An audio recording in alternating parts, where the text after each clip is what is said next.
Alabama that for years many warned it could not meet its pension obligations. So what happened when that day finally came?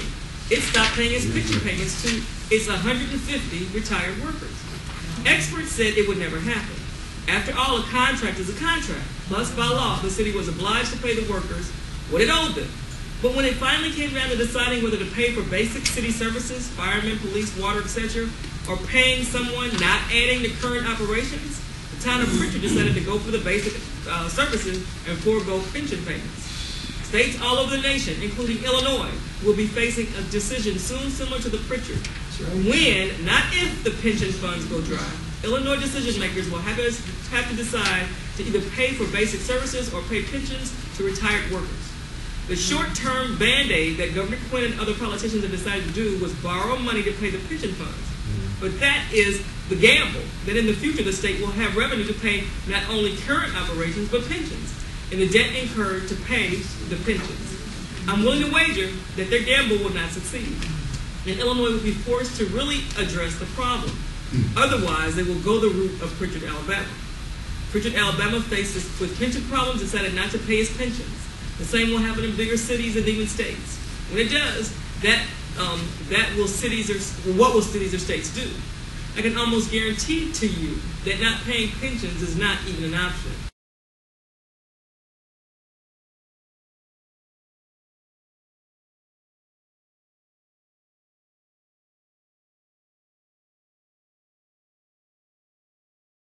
Reported in the U.S. press.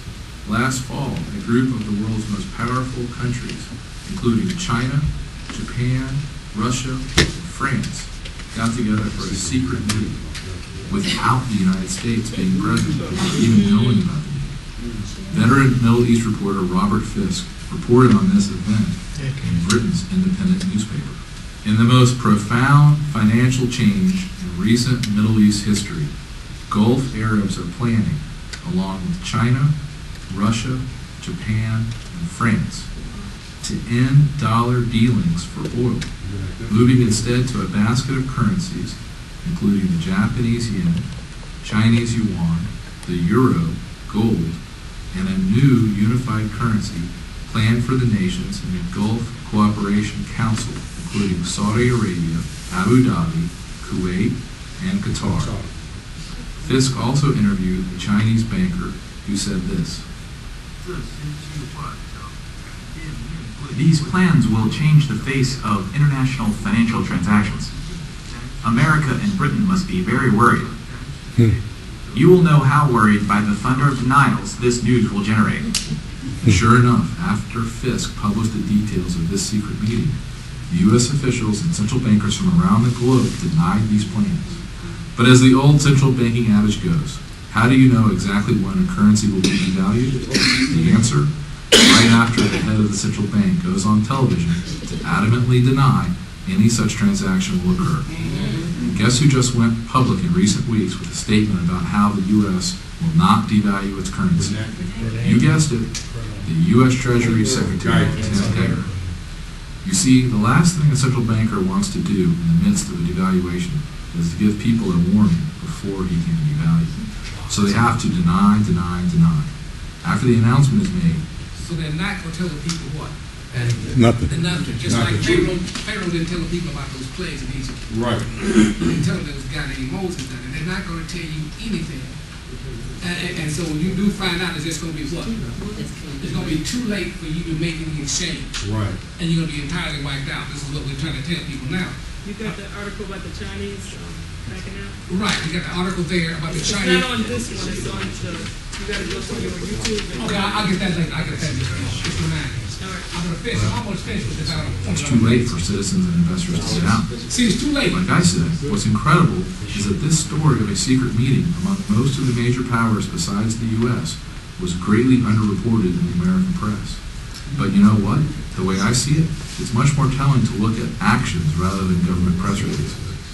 For example, here is what is happening right now in the real world. When you read these facts, I think you'll agree with me that the U.S. dollar's days are numbered as far as remaining the world's reserve So currency. this is Babylon falling. China is getting out of the dollar. See? Chuang Tzuwei, the former vice chairman of the Standing Committee, said that China is going to stop putting so much money into U.S. dollars and will instead look to the Japanese yen and the euro. China holds more U.S. dollars than anyone else on the planet, but China is getting out of the U.S. dollar as fast as they can without crashing their own economy.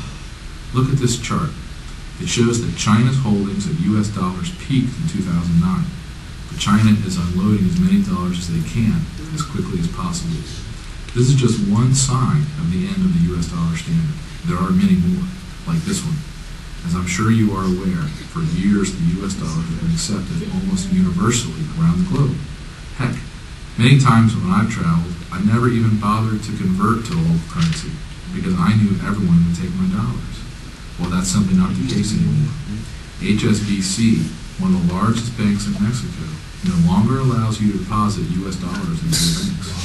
They've done this on the heels of money laundering allegations, but we suspect they also simply don't want to be stuck with tons of U.S. dollars as the currency continues to decline. This move would have been unimaginable 10 years ago, that a big bank in Mexico would no longer accept U.S. dollars for deposit. But today, it's the harsh reality. And Mexico is not the only place this is occurring.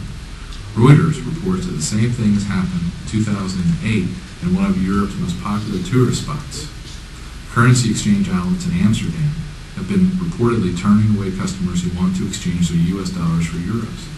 As one traveling American tourist, Mary Kelly from Indianapolis, Indiana, told the Reuters news agency while standing in front of the Anne Frank House. Our dollar is worth maybe $0 over here. It's hard to find a place to exchange. We have to go downtown to the central station or post office. In India, the country's tourism minister said in 2008 the U.S. dollars will no longer be accepted at the country's heritage tourist sites like the Taj Mahal. And the U.S. dollar is no longer good anywhere in Cuba. The New York Times reports that now many shops in China no longer accept dollar-based credit cards issued by foreign banks, and foreigners cannot convert American dollars into renminbi beyond a given date. Iran, of course, has already moved all of its reserves out of U.S. dollars, and Kuwait depegged its currency from the dollar a few years ago. Bloomberg News recently reported that China and Russia plan to start trading in each other's currencies to diminish the dollar's role in global trade. Banu Bawaja of UBS Bank said, given the risk to the dollar and U.S. assets from their fiscal position, they want to reduce their dependency on the dollar as an invoicing currency. It's even happening here in the USA. Most Americans don't know that some states in the Midwest are already using alternative currencies. An NBC News affiliate in Michigan reports that new types of money are popping up across mid-Michigan, and supporters say it's not counterfeit, but rather a competing currency. Right now, for example, you can buy a meal or visit a chiropractor without using actual U.S. legal tender. What most Americans don't realize is that this is all totally legal. The U.S. Treasury Department website says that, according to the Coinage Act of 1965, there is no federal statute mandating that a private business, a person, or an organization must accept currency or coins for payment for goods and or services. So he's telling you right there that no private concern has to accept dollars. And once this crashes, they're going to tell you, don't come in here with that. You got some euros or some Swiss francs or pesos, anything other than what? Dollar. Or if you got the silver dimes or these old, everybody gonna know about the silver, the old silver coin. They're gonna learn about that real quick. And they're gonna take a quick lesson and learn. Oh, well, you know how much the silver dime is worth? It's worth $25. Come on in.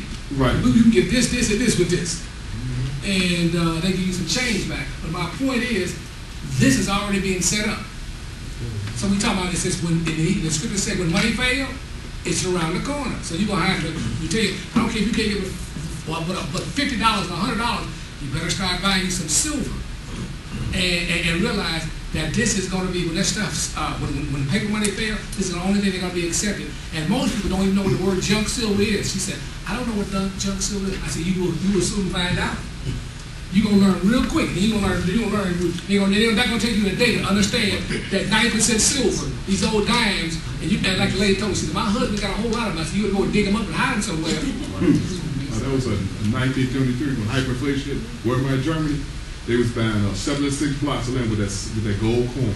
Exactly. When I was coin, bought it up. It's dead. Right. They Because you know became now. billionaires as they came back to normal. They purchased all that land. One gold coin. Oh, one gold 6, coin. 7 We're talking- blocks of real estate. Where am I, Germany? 1923. I saw one report that says there are now 150 of these alternative local U.S. currencies being accepted around the country. USA Today reports that the largest of these local currencies is a currency called Berkshires, which are being used in the Berkshire region of western Massachusetts. According to the paper, since its start in 2006, the system, the largest of its kind in the country, has circulated $2.3 million worth of Berkshires. And even in places that do not yet have local currencies, store owners may now actually prefer foreign currencies rather than U.S. dollars. In Washington, D.C., just 25 miles from my office, some stores have begun accepting euros. Of course, the euro isn't much more stable than the dollar right now. But my point is that most people don't understand there is no federal requirement in the United States for a private store to accept dollars for non-debt transactions.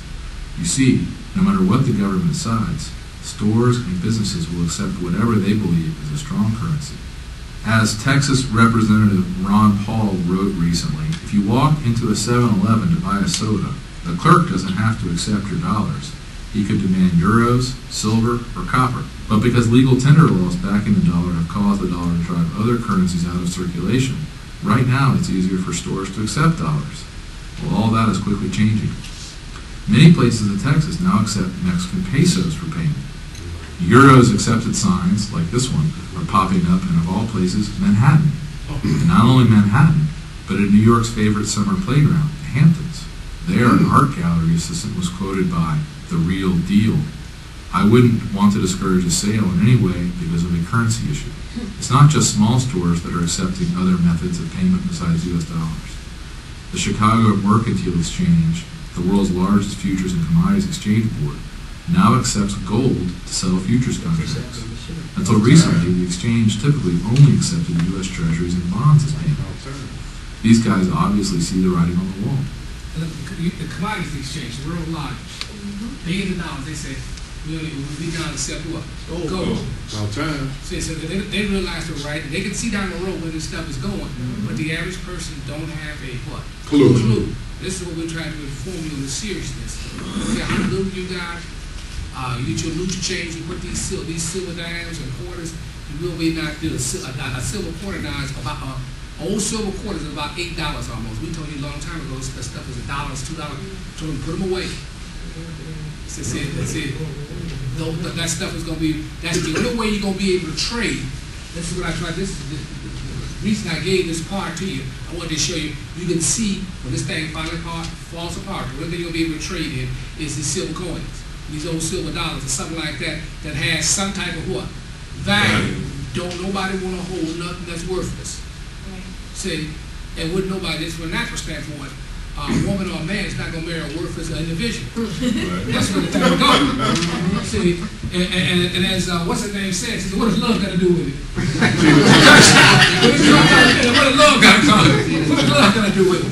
That's the reality of it. Now, we get back to my discussion. I'll come back and I'm going to show you about silver and some other things that you need to understand.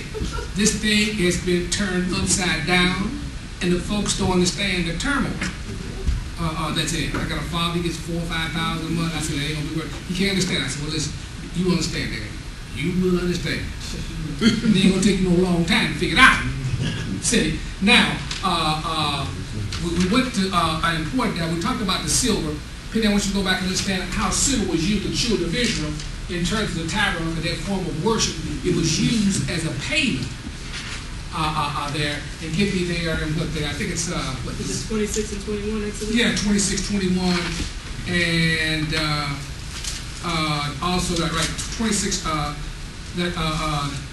The silver 27. Mm-hmm. 21. Leviticus 27, 1 through 6, and then give me how Yahweh said that the silver multiplied would turn them away. And then the whole land. Give me Solomon's temple. Give me Solomon's temple there at 1 Kings 7:51. You want Leviticus or Psalms? Yeah, both of them. I have Leviticus 27, 1-6. Okay, that shows you how silver was being used as a form of payment in terms of sin and transgression and trespass in terms of Yahweh as he set the old covenant up here at Mount Sinai. And Yahweh spoke unto Moses, saying, speaking to the children of Israel, and saying to them, when a man shall make a special vow, the person shall be for Yahweh for thy valuation. And thy valuation shall be of the male from 20 years old, even unto 60 years old. Even thy valuation shall be 50 shekels of silver. Okay, so they paid this vow. It was 50 shekels of silver. Okay, go ahead. After the shekel of the sanctuary. And if Now, so the money was based, the religious money was based on the shekel of the what? silver. H-K-E-L. Shekel. This is the basic unit within the temple or the tabernacle of worship. And you see, this is the basic, I should say, basic unit that they had. It's like the dime or a dollar. It's the basic currency, the basic unit. Okay, go ahead. And if it be a female, then thy evaluation shall be 30 shekels. Go ahead. And if it be from 5 years old, even unto 20 years old, then thy valuation shall be of the male 20 shekels, and for the female 10 shekels. Go ahead. And if it be from a month old, even unto 5 years old, then thy valuation shall be of the male 5 shekels of silver, and for the female thy valuation shall be 3 shekels of silver. Okay, this is what they would give to the priest, and they had to pay this in terms of silver. Okay, let me show you how it was used in their form of worship, which was done away with the Messiah after the crucifixion. It brought this covenant to an end, and we worship in the spirit and the truth. Okay, read. Okay, you wanted me to go to 16? Right, 16. And if Yahweh shall sanctify unto, and if man shall sanctify unto Yahweh some part of a field of his possession, then thy valuation shall be according to the seed thereof. And Omar of barley seed shall be valued at 50 shekels of silver. Okay, so he has set the units of basic of bartering here. Okay, now go on to Deuteronomy. Not Deuteronomy. Skip that. Going down to 2 Kings. Yeah, 2 Kings. Silver paying taxes. Right. Okay, this is 2 Kings 23 and 35. Read. 23 and 35. And Joachim gave the silver and the gold to Pharaoh, but he taxed the land to give the money according to the commandment of Pharaoh. He exacted the silver and the gold for the people of the land, of everyone according to the valuation, to give it unto Pharaoh. So they were paying what? Real estate what? Taxes. And they had to be paid in what? Gold and silver. It had to be paid in silver. In this case, it was silver. He specifically said silver was money. Okay, so we're running the principle. So when we get down, come on down to finally, Penny, where we at? Where at? We did read 1 Kings 7:51. No. Read 1 Kings 7:51, and then we read about the Messiah being delivered up for 30 pieces of silver. Okay. 1 Kings 7 and 51. So was ended all the work that King Solomon made for the house of Yahweh. And Solomon brought in the things which David his father had dedicated, even the silver and the gold and the vessels did he put among the treasures of the house of Yahweh. Okay, so the treasury, that was a bank. The U.S. Treasury, it was a mint. This is where they had a mint and a treasury in this temple. It was gold and silver. So you begin to see gold and silver was always used as money. But the people have been dumbed down to use paper. That's the reason why we're in such a state that we are now. And even in the fulfillment of this, when the Messiah comes, the scriptures say that Matthew 5:17 and 18. So the Messiah said, think that I come to destroy the law of the prophets, I come to fulfill. So the scriptures are being fulfilled. Right before our eyes. In other words, the things that were back in the scriptures are truly taking place where now. Overturning. It's overturning. So now when Judas came to betray the Messiah, he wouldn't pay, they didn't pay him in what? Paper. His price was 30 what? Pieces of silver. 30 pieces of silver. See, that was quite a sum of money back there. Back there at that time.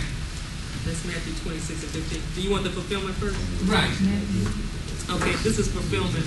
Matthew 5:17. The Matthew 5:17 said, Messiah, this is the Messiah. He said, think not that I come real. To destroy the law of the He said, I prophets. didn't come to destroy the law. That's the Old Testament. And the things that was written in that Testament, he had come to fulfill or bring those prophecies and things to an end. Okay, read. I have not come to destroy, but to fulfill.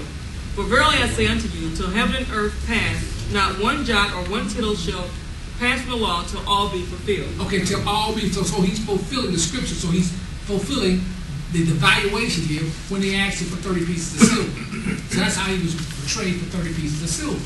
Now, after his death, burial, and resurrection, John the Apostle, I'm jumping ahead of myself, he had a vision that in Revelation that he was able to look in 1896, he was able to look forward in time, and he was able to tell the people what was to come. And he saw this great whore, Mystery Babylon, to fall. And he was told in the 4th chapter, I'm going to give you the 4th chapter about the 4 seals. I want you to read is it 4 and 1 or 6 and 1? There, where he said that the book had these seals on the book, which was the Old Testament. And what was written in the book was the 4 horsemen.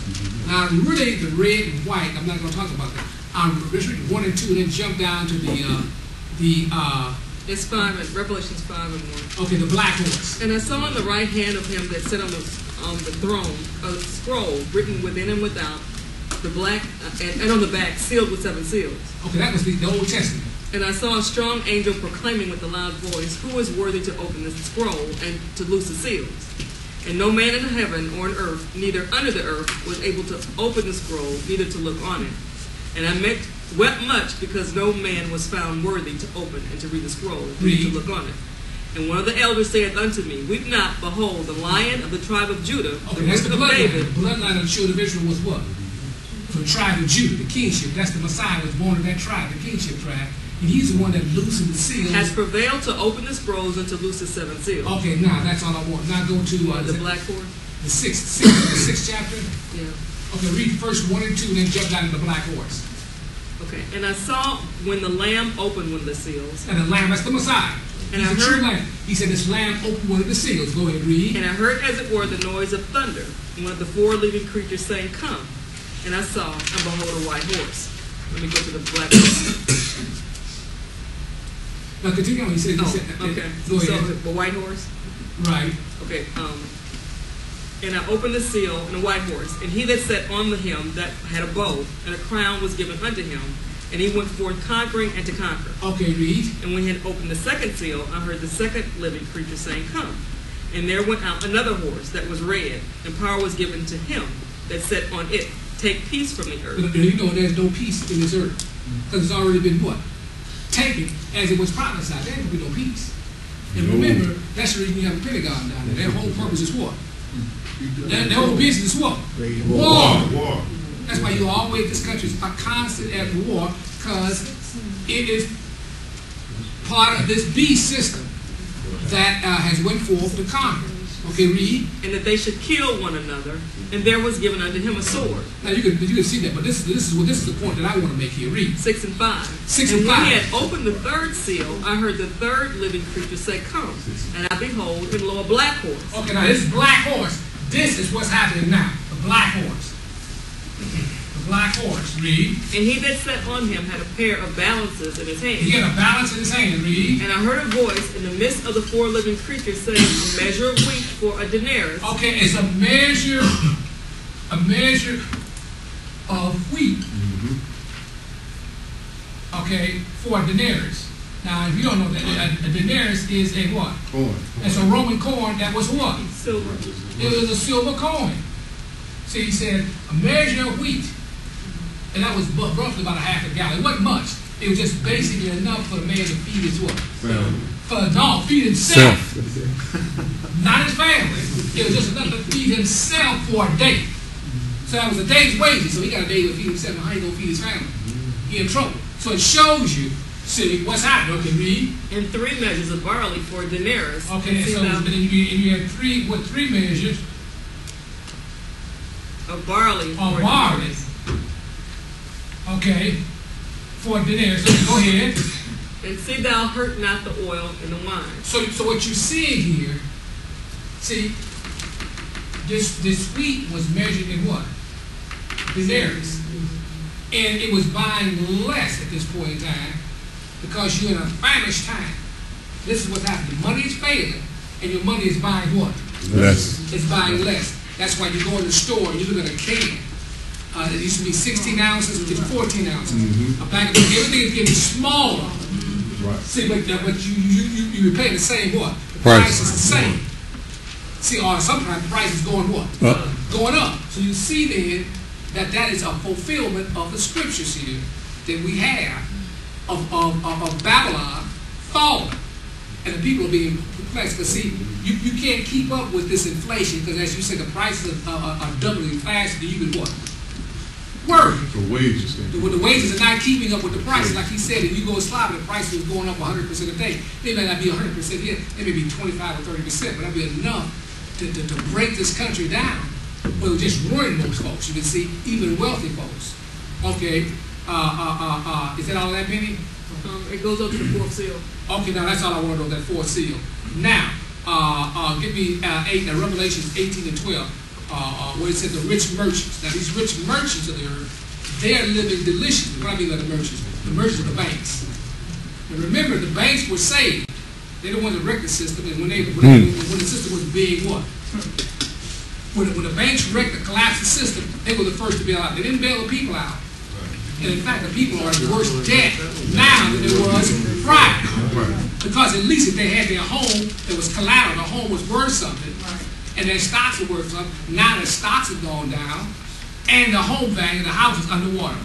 35 to 40% of the houses in Chicago are underwater. They were talking about foreclosures. You can buy a 3-bedroom house with 1 bedroom for $39,000. You're back in 1970 prices. Somewhere 60s. In 1950, you could get a 2-bedroom, 2-floor on the west side for roughly $15,000. So it goes to show you that everything is shrinking. See, everything is crashing in prices. But anything you want to buy, your natural assets, your food and stuff is going what? Up pricing. So then you say you got a $500,000 house, that you got a $500,000 mortgage, but the house is only worth $200,000. Everything is up what? Upside down. Everything is upside down. People sit in the house and say, I don't know whether I should pay for the house or walk away from the house. Walk away. And you know what? You can't even sell it. Because the banks are not giving you what? Loans. In the loans. So you can see then how the system is slowly beginning to lock up. Now remember, just as the blood has to circulate in this body, in this temple, money has to circulate. And money is not circulating. So if money is not circulating in the economy soon will have to collapse. That's what we're dealing with. Right. People can't buy no what? Savings. See, let me say this. Do you know that since 2007, between 2007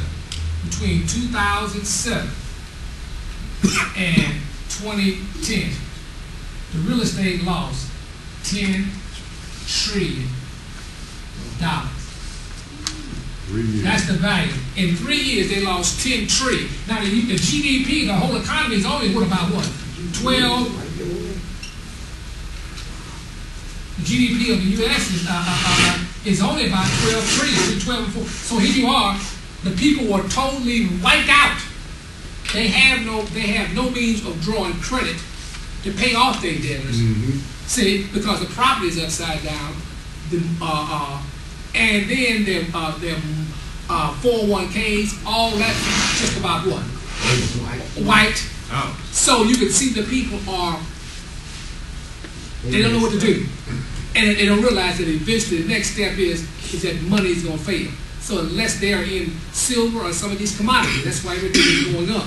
Right. Now, you can understand when money fails, what transpires. See, and now we go to Revelation 18, where it said, come out of Babylon. Now remember, this is the Babylonian system that's dealing with this paper currency. See, it was never on its way to what? Measures. This is Revelation 18 and 4. And I heard another voice from heaven saying, come out of her, my people, that ye be not partakers of her sins, that ye receive not of her plague. Now it said, come out of her, Babylon, this system, and be not partakers of her sins. Now what are her sins? Her sins is that our money is becoming what? Worthless. See, now you stay in the system or you keep your money in that system. Then what happens is when the system collapses, your money is worthless and you have suffered the plague of Babylon. You are destitute because you didn't move out of Babylon's system. That's what it means psychologically. That's physically. A man is made of body, soul, and spirit. Now you know you have to have money down here to operate from the natural standpoint.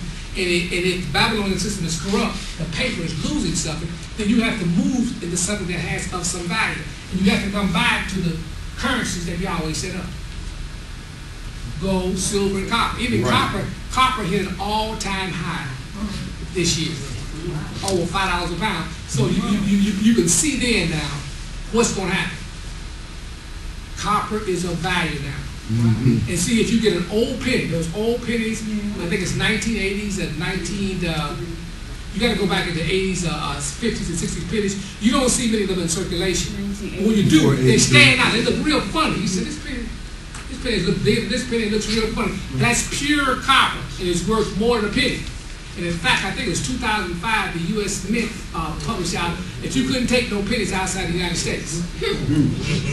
No more than a couple of hundred. I think it was $1,000 because people taking the pennies overseas and doing what then? Making money. Dumbing them down. So the old pennies, that will have money. Even the nickels. You know, a nickel is still a nickel. Nickel means that's that alloy.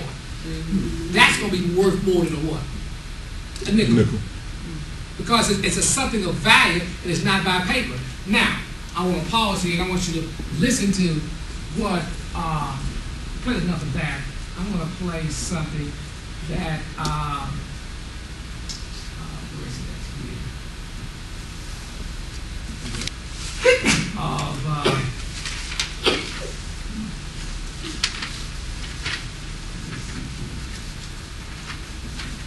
The following presentation is controversial and may be offensive to some audiences. Viewer discretion is for hyperinflation. And Associates Investment Research.